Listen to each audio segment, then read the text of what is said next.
DMHO గారు, అదేవిధంగా కార్యక్రమ నిర్వాహకులు పోలియో ఇమ్యునేషన్ ఆఫీసర్ గారు, అదేవిధంగా గౌరవ జిల్లా కలెక్టర్ గారు, గౌరవ శాసనసభ్యులు మా మిత్రుడు మాజీ హుస్సేన్ గారు, అదేవిధంగా గౌరవ కార్పొరేటర్ గారు, మిగతా వేదిక మీద మిత్రులు, ఇక్కడికి వచ్చేసినటువంటి తల్లిదండ్రులందరికీ కూడా, పాత్రికేయులందరికీ కూడా నమస్కారం. ఈరోజు పెద్దలు చెప్పినట్టుగా భారతదేశ ప్రజల సహకారంతో భారత ప్రభుత్వంగా 27వసారి నిర్వహిస్తున్న ఈ పోలియో చుక్కల కార్యక్రమం వల్ల మన దేశం ఈరోజు పోలియో రహిత దేశంగా ఉన్నదంటే ఇది యావత్ దేశ ప్రజల సహకారము, ప్రభుత్వం యొక్క ప్రతిజ్ఞ.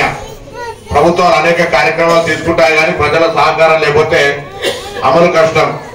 కానీ యొక్క సామాజిక బాధ్యతగా మన దేశంలో మనం ఇటువంటి చుక్కలు పోలియో మందు వేసుకోకపోయినట్టయితే అంగవైకల్యంతో వచ్చేటువంటి అవకాశం ఉంది. కాబట్టి ఇవన్నీ అందరూ కూడా గతంలో ఉన్న వాళ్ళను ఎక్కువ చూసి ఉండకపోవచ్చు కానీ చాలా మంది పిల్లలు అంగవైకల్యం పొందేటువంటి పరిస్థితి ఉంటే పోలియో ఎఫెక్ట్ అయినటువంటి వాళ్ళు.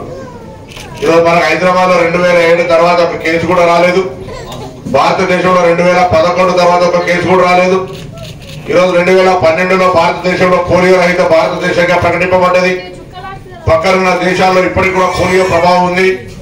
ఈ విధంగా ముందుకు సాగుతున్న సందర్భంలో నిరంతరంగా నేను ఈరోజు హైదరాబాద్ జిల్లా ఇన్ఛార్జ్ మంత్రిగా హైదరాబాద్ లో ఉన్నటువంటి ప్రతి కుటుంబ సభ్యుడిని ఇంట్లో 5 సంవత్సరాల లోపున్న పిల్లలందరూ కూడా ఈ రోజు గౌరవ జిల్లా కలెక్టర్ ప్రభుత్వ యాంత్రాంగం తరఫున దాదాపు 3000 కేంద్రాలు, 2800 కేంద్రాలేమో క్షేత్రస్థాయిలో, దాదాపు 80 క్షేత్రాలు మొబైల్ స్థాయిలో, ఇంకొక 80 క్షేత్రాలను మరి ట్రాన్సిట్ పాయింట్ గా అంటే బస్ స్టాండ్ లో అక్కడ ఇక్కడ అటువంటి పెట్టినటువంటి పరిస్థితి ఉంది. కాబట్టి మీకు ఎక్కడ అవకాశం ఉంటే అక్కడ 10 నిమిషాలు సమయం ఇచ్చి ఇదే రోజు సాయంత్రం వరకు ఉండే ఈ రోజును పోలియో మీ ఇంటి దగ్గర కానీ ఇంటి చుట్టుపక్కల కానీ ఎక్కడున్నా యావత్ తెలంగాణ రాష్ట్రంలో ఉన్నటువంటి పిల్లలందరూ కూడా వాళ్ళ తల్లిదండ్రులు ఈ పోలియో చుక్కలు వేయించాలని హృదయపూర్వకంగా విజ్ఞప్తి చేస్తా ఉన్నా.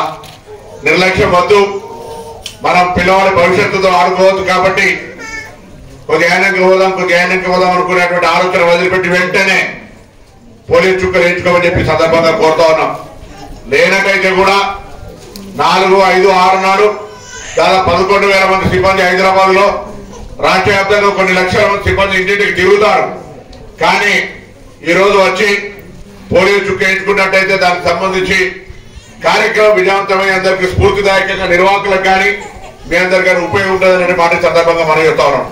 అదేవిధంగా ఈ రోజు ఈ రాష్ట్ర ప్రభుత్వం వైద్య పరంగా అనేక ప్రత్యేక శ్రద్ధలు తీసుకునేది. ఇప్పుడే గౌరవ శాసనసభ్యుడు కోరినట్టుగా అది సరోజినీ హాస్పిటల్ కావచ్చు, నీలోఫర్ కావచ్చు, MNJ కావచ్చు, లేకపోతే ఏరియా హాస్పిటల్ కావచ్చు, వాటిని ప్రత్యేకించి मैं आपके साथ आऊंगा, हॉस्पिटल विजिट करेंगे और चाहे तो हैदराबाद शहर के लिए जो हेल्थ मिनिस्टर के साथ स्पेशली रिव्यू करके हॉस्पिटलों की हालातों के ऊपर अपने डिस्कशन करने के लिए भी हम जल्द से जल्द फैसला लेंगे. ये बात आपसे कहते हुए हम మీరందరూ కూడా ఇలా ఆరోగ్యం ఉంటే అన్నిటికంటే మహాభాగ్యం.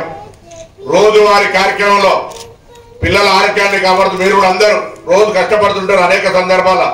కానీ ఆరోగ్యం టైంకి తినకపోవడమో, కొంచెం నడవకపోవడమో, సరైన విధంగా ఉండకపోవడం వల్ల అనవసరమైనటువంటి డబ్బు ఆరోగ్యం పేరుగా ఖర్చు చేయడం కావచ్చు, ఇతరులకు ఇబ్బంది కలిగేసేటువంటి పరిస్థితి ఉంటుంది. కాబట్టి దయచేసి ఆరోగ్యాన్ని కాపాడుకోవాలని సందర్భంగా కోరుతూ ఎక్కువసేపు చిన్న పిల్లలు ఎక్కువసేపు ఇది రాజకీయ సభ కాదు కాబట్టి దయచేసి చిన్న పిల్లలందరికీ కూడా చాలా జాగ్రత్తగా చూసుకోండి. పోలియో కానీ ఇంకా మొన్న 0 రక్తహీనత అంటే బ్లడ్ ప్రెషర్, బ్లడ్ తక్కువ ఉండేటువంటి రక్త కణాలకు సంబంధించి కూడా ఒక కార్యక్రమం తీసుకోవడం. ఆ విధంగా ఏ ప్రభుత్వం ఏ కార్యక్రమం తీసుకొచ్చినా సంక్షేమంగా పిల్లలకు కానీ అందరికి బాగుండాలని కోరుకుంటారు. కాబట్టి ఈ రోజు జరుగుతున్న పల్స్ పోలియో విజయవంతం చేయాలని అందరూ కూడా మరొక్కసారి రాష్ట్ర ప్రభుత్వం తరఫున తెలంగాణ ప్రజలకు విజ్ఞప్తి చేస్తా ఉన్నాను.